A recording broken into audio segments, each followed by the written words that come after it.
evening and welcome to the Left, Right and Centre. Tonight, a reversal of fortune, so to speak, for the BJP as the assembly by-election results are in. Bihar, the biggest surprise perhaps, with 6 of the 10 assembly seats contested now firmly in Nitish Kumar and Lalu Yadav's kitty. Their joint forces did what many thought was impossible just 3 months ago. Coming so soon after the Lok Sabha polls, most of us probably assumed the assembly by-elections in Punjab, Karnataka, Madhya Pradesh and Bihar would naturally go the same way as the parliamentary seats. Given the results, we're now asking what this means for the BJP. Did the party riding to power on a Modi wave get too complacent too soon?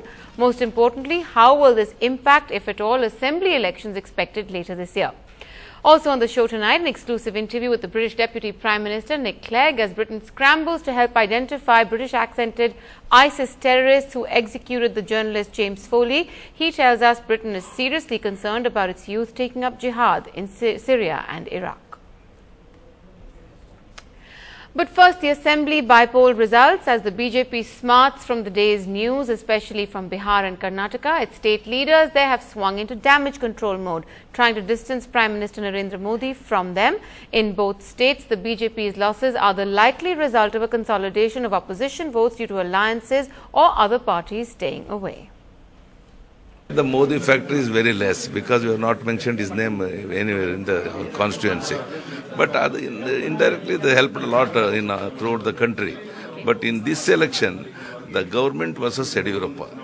ऐसा कि इस चुनाव का नरेंद्र मोदी से क्या संबंध है? ये कोई लोकसभा का बाई इलेक्शन तो था नहीं, ये तो विधानसभा का उपचुनाव था और कोई नरेंद्र मोदी वोट मांगने आए भी नहीं। महागठबंधन जिंदाबाद, लालू यादव जिंदाबाद, महागठबंधन जिंदाबाद। A friendship with very real benefits.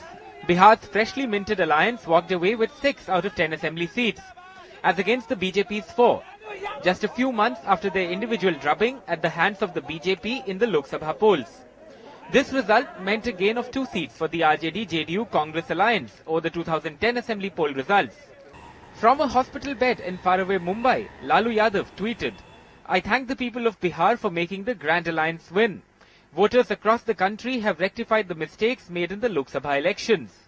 Lalu Yadav and Nitish Kumar, foes earlier, turned friends on the premise that the RJD and the JDU together could bring back the Muslim Yadav backward caste votes.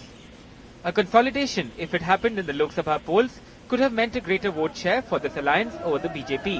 ऊंची जात के लोग, भाजपा के लोग ऐसा समझते थे कि उनका वोट बैंक है, तो चुनाव ने तो साबित करके दिखा दिया। यहाँ कोई जातीय बंधन नहीं है, कोई जातीय वोट बैंक नाम की कोई चीज नहीं है। लोग अपने विवेक से उचित निर्णय लेते हैं। The former Bihar Chief Minister had also earlier spoken about how such a result in the assembly by-polls could lead to a realignment of political forces against the BJP across the country. He did not touch upon this too much today, but the fact is, the question remains whether such a realignment can actually happen. There may be no answers to this as of yet, but the first steps have certainly been taken. The BJP, on the other hand, spent the day mostly in silence. Perhaps a little shocked by the results after a high decibel campaign by them against Lalu and Nitish in the by-poll. ये उपचुनाव केवल पूरे राज्य की जनता के सोचने के तरीके को प्रदर्शित नहीं कर सकता। पार्लियामेंट चुनाव का परिणाम इसके परिणाम से मैच नहीं करता है। For now, Bihar's Mr. Modi, who led the BJP's campaign, just preferring to say this. और जैसा मैंने कहा कि हम इस मैंडेट को हम स्वीकार करते हैं और देखिए बाई इलेक्शन किसी भी चुनाव का इंडिकेटर नहीं हो सकता। तो लोकसभा में हम जीते, उपचुनाव में उनको ज्यादा सीटें मिल गई, तो 1-1 की बराबरी पर हम है, 1:1। In Patna with camera person Habib Ali, this is Alok Pandey, NDTV.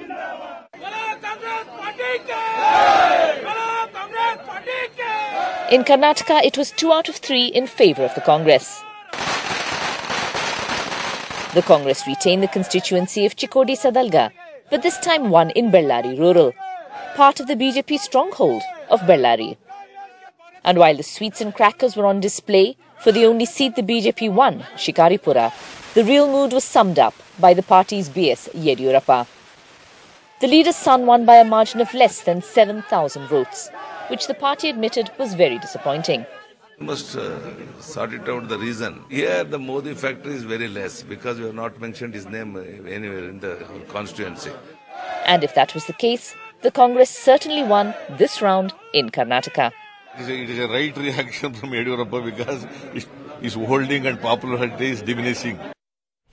Well, as we said, we're asking tonight what these election results really mean for the BJP, or would that be reading too much into them? Joining me to discuss this from Bihar, in fact from the RJD, we're being joined by Nitish Singh. We're hoping to be joined by Pawan Verma of the JDU in the course of the bulletin. From the BJP, we have Siddharth Singh. In the studio, Rashmikant from the Congress, senior journalist Aarti Jairat, and of course, to help me make sense of all these results, Dorab Supariwala. No election is complete without you, Dorab, in any case. So break this up for us to start with. The results. It's very difficult to break up because all the voting data isn't available, the turnout data isn't available. But one thing that we decided to do is that we want to compare these results to the 2014 results because they've taken place quite recently. Right. And one wants to see whether the wave that came in 2014 is being sustained or not being sustained. Right. So that is the context in which we are looking at these elections. Now, if you look at the graphic, you know, the objective of the alliance in Bihar was to see that all the votes come together. Now, have they come together? If you add up the votes of all the allies, JDU, RJD, Congress, then they would have won actually just 4 seats. If you just add a straight addition of the votes in 2014, but they won 6, which means they have done somewhat better than the sheer addition of votes suggests. So they have benefited there. In Madhya Pradesh, as you can see, there is a slight swing to the Congress. They won 1 seat. I think Karnataka is the real thing because while only 1 seat has moved, even where the BJP has won or lost, you know, there is a swing away from the BJP. In terms of the margins that yes, in fairly significant amounts. And Punjab is as is, where is. Now you can have your discussion. All right, so, Punjab is... Mrs. Supariwala, one little question, one little point that I think you missed out on Bihar.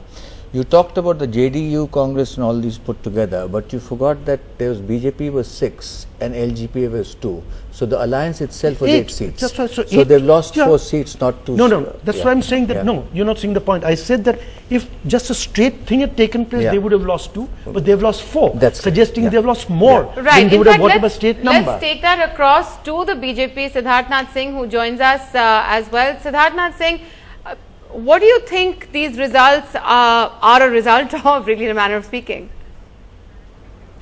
Well, let me put this. This is not a precursor to 2015, which is going to come. So, by-elections are by-election. Let me also add here, when I'm making this point, that in 2019, there were 18 by-elections in Bihar. And if I recall correctly, Nitish and BJP together, we won about 3 or 4 seats. But when we went into 2010, we scored a handsome victory. Both BJP strike rate was higher than even the JDU. So I don't think this by-election should be taken as what the changing trends are. But having said that, I would like to add that yes, every election, whether they are by-elections or they are assembly elections or the Lok Sabha election, there is always a takeaway for each party.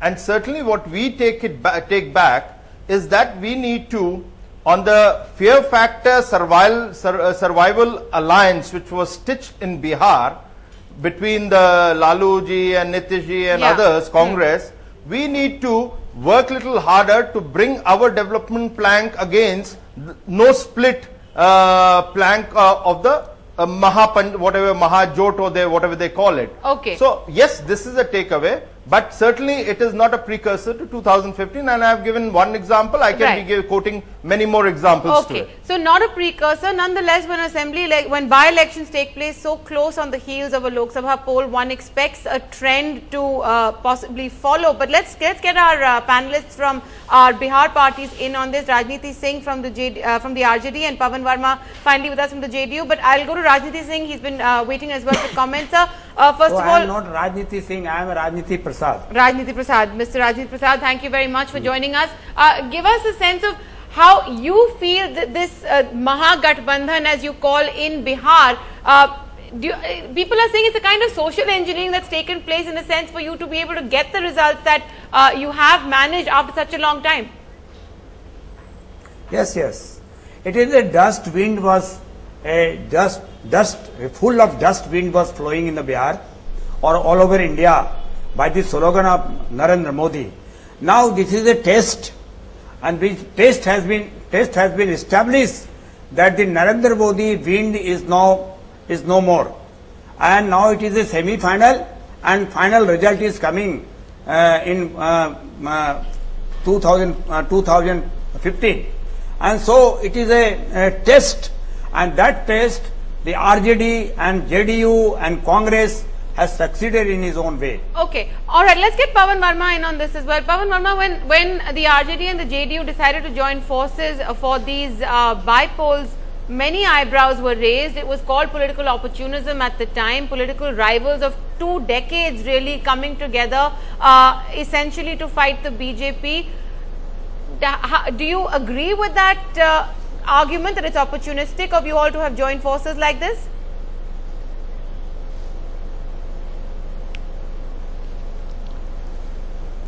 Well, there is no doubt that Mr. Nitish Kumar and Mr. Lalu were political opponents. There was a specific context in which they were. Almost 10 years have passed since then. And today there was a time when these elections were taking place. Although I agree with Siddharthji, these are by-assembly elections. But when the results came, I was reminded of something that Nitish Kumar is quite fond of saying, that you can run a government. He was saying this in the context of the BJP's victory. But it's far more difficult to run a nation. The alliance that has come up is in the context of this saying, because if it was purely an arithmetical calculation or purely based on opportunistic search for power, I don't believe it will be enduring. There are I'll say it very briefly, there are 3 planks to this larger coalition. The first is an emphasis, especially in the context of Bihar and the millions of people in the least developed states, that growth has to be inclusive. That is, inclusive growth. The second is that religious and social harmony in a country like India is exceptionally important. You cannot have governance without one. They are 2 sides of the same coin. And the third, in the context of Bihar, is good governance, where Nitish Kumar, as one of the allies in this, for 9 years has played such a transformational role in the change of Bihar, that it has brought together these 3 elements. And there's a 4th factor, which I'll say very quickly. Never before, I believe, has a state like Bihar, which gave the BJP 31 seats, seen such a betrayal of the faith it reposed in a party. Where is Bihar in the imagination of this newly formed government? We've seen the budget.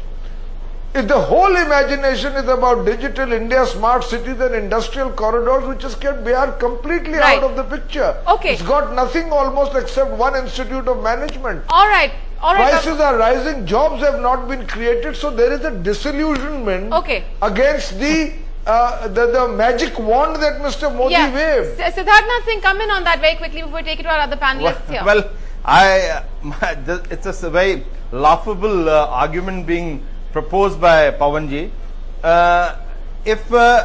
What is the state government's responsibility on governance? Are you not supposed to be creating jobs in your state? Are you not supposed to be doing a manufacturing, increasing the manufacturing, and you are taking it to the central government? I think it is important that you should be addressing these questions as you rule in the state. And also, let me also put it that when you talk about good governance, Pawanji, good governance or the GDP growth in Bihar was primarily because of the road sector being developed, which was not Nitish, it was the Deputy Finance Minister or Deputy CM and the Finance Minister, Sushil Modi, and the PWD Minister, which belonged to the BJP. So don't try to take the credit that you have been doing something phenomenal. Unfortunately, you have not been able to address the governance issue, and therefore you have been coming to the center with a bowl to undo the debt that you are carrying. Yeah, very quickly, Mr. Verma. Just 30 seconds. Yeah. Firstly, there is no one who has been more honest than Sushil Modi in acknowledging unequivocally and publicly that the leadership came from Nitish Kumar, and for 5 years Bihar had the highest growth rates of any state in this country.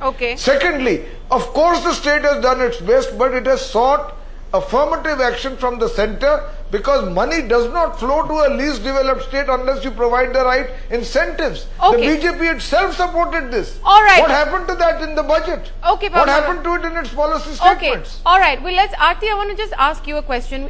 We've also been sort of playing out some of the reactions that have been coming in from the political parties at the centre. Is everyone reading far too much into this? Oh, there are signs of change. There's a clear wave against the BJP. It is, after all, as Dorab points out, an assembly by poll, very few seats in the larger scheme of things. Well, I think it certainly would be too hasty to jump to macro conclusions and start predicting what's going to happen in the assembly elections next year in Bihar.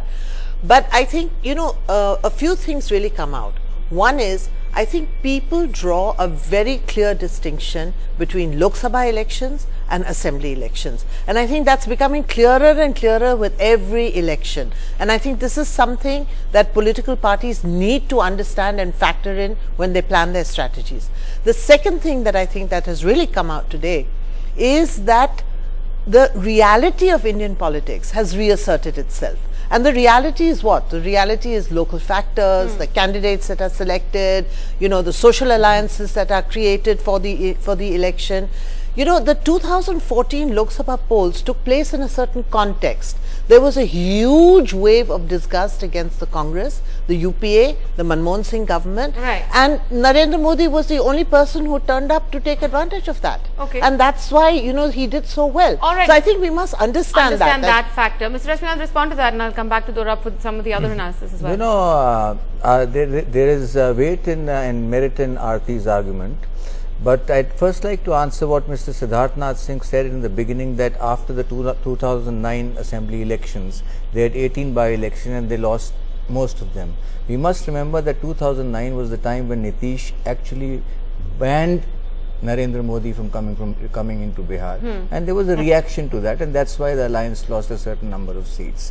But we have to look at the macro picture. While it's correct that we do not have to draw hasty conclusions, but if you look at the macro picture, you have South and Karnataka.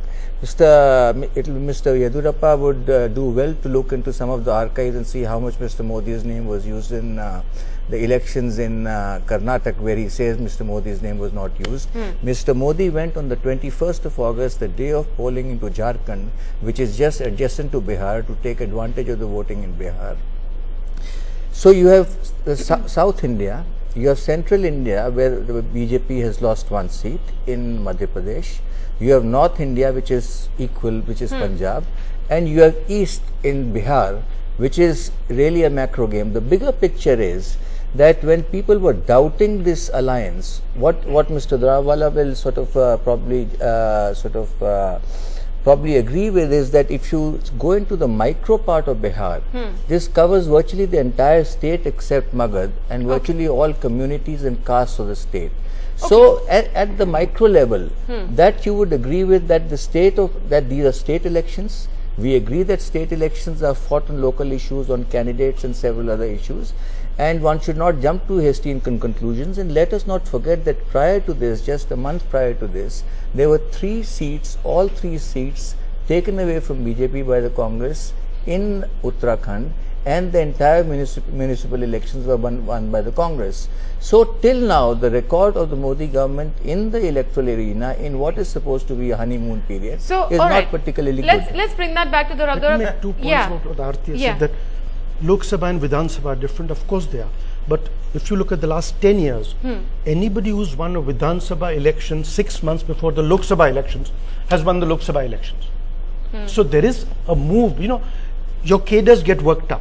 You know, there is no, you know, genetic or historical link, but you've noticed for the last 10 years. Rajasthan, they did very well, again very well in Lok Sabha. Chhattisgarh, very well in Lok Sabha. Madhya Pradesh, very well. So there is Delhi would be an exception to that with the Aam Aadmi Party. The new party, so situation was changed. But and so would UP.